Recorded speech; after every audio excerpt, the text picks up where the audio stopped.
Salam sejahtera untuk kita semua. Semoga kita selalu dalam keadaan sehat. Pada kesempatan kali ini, saya akan menjelaskan materi mengenai pengembangan paragraf.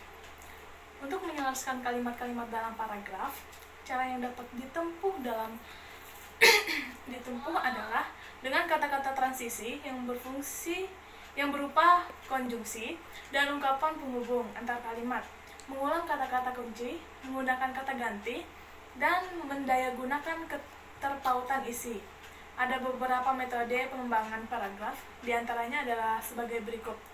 Yang pertama adalah kronologi. Pengembangan paragraf secara kronologi atau alamiah disusun menurut susunan waktu. Pengembangan paragraf secara kronologi pada umumnya dipakai dalam paragraf kisahan atau naratif. Dengan mengembangkan setiap bagian dalam proses, seperangkat kata dapat digunakan sebagai penanda perurutan waktu, seperti pertama-tama, mula-mula, kemudian sesudah itu, selanjutnya, dan akhirnya. Lalu ada ilustrasi. Pengembangan paragraf dengan ilustrasi digunakan dalam paragraf paparan atau ekspositoris untuk menyajikan suatu gambaran umum atau khusus tentang suatu prinsip atau konsep yang dianggap belum dipahami oleh pembaca. Pengembangan paragraf ini biasanya digunakan oleh penulis yang ingin memaparkan sesuatu yang dilihatnya. Lalu ada definisi. Pengembangan paragraf ini digunakan apabila seorang penulis bermaksud menjelaskan suatu istilah yang mengandung suatu konsep dengan tujuan agar pembaca memperoleh pengertian yang jelas dan mapan mengenai hal itu. Definisi yang baik akan menunjukkan batasan-batasan pengertian suatu kata secara tepat dan jelas. Dalam pola ini, pikiran utama mengawali paragraf dikembangkan dengan memberikan definisi dari istilah inti dalam pikiran utama. Lalu ada analogi. Pengembangan paragraf secara analogi merupakan pengembangan paragraf dengan ilustrasi yang khusus. Dalam pengembangan ini diberikan suatu contoh gambaran yang berbeda, tapi mempunyai kesamaan baik bentuk maupun fungsi. Untuk menjelaskan kepada pembaca tentang suatu yang tidak dipahami dengan baik, tujuan analogi adalah untuk menjelaskan informasi yang kurang dikenal. Lalu ada pembandingan dan pengontrasan.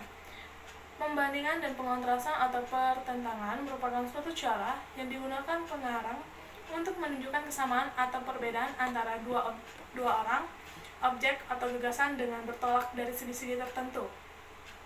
Pengembangan paragraf yang menunjukkan pembandingan pada umumnya ditandai dengan kata-kata seperti serupa dengan, seperti halnya, demikian juga, sama dengan, sejalan dengan, dan sementara itu.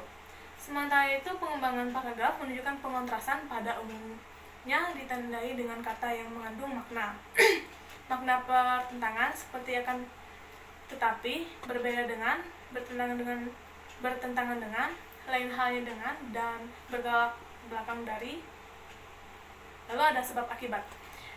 Sebab berfungsi sebagai pikiran utama dan akibat sebagai pikiran penjelas, atau dapat juga sebaliknya. Jika akibat merupakan pikiran utama, untuk dapat memahami perlu dikemukakan sejumlah penyebab sebagai perinciannya. Sebab akibat sebagai pikiran utama dapat ditempatkan pada bagian permulaan atau bagian akhir paragraf. Pengembangan ini dipakai dengan tulisan ilmiah atau teknikan untuk berbagai keperluan, antara lain untuk mengemukakan alasan yang masuk akal, memberikan suatu proses, menerangkan mengapa suatu terjadi demikian, lalu meramalkan runtunan peristiwa yang akan datang. Lalu pembatasan satu per satu atau contoh.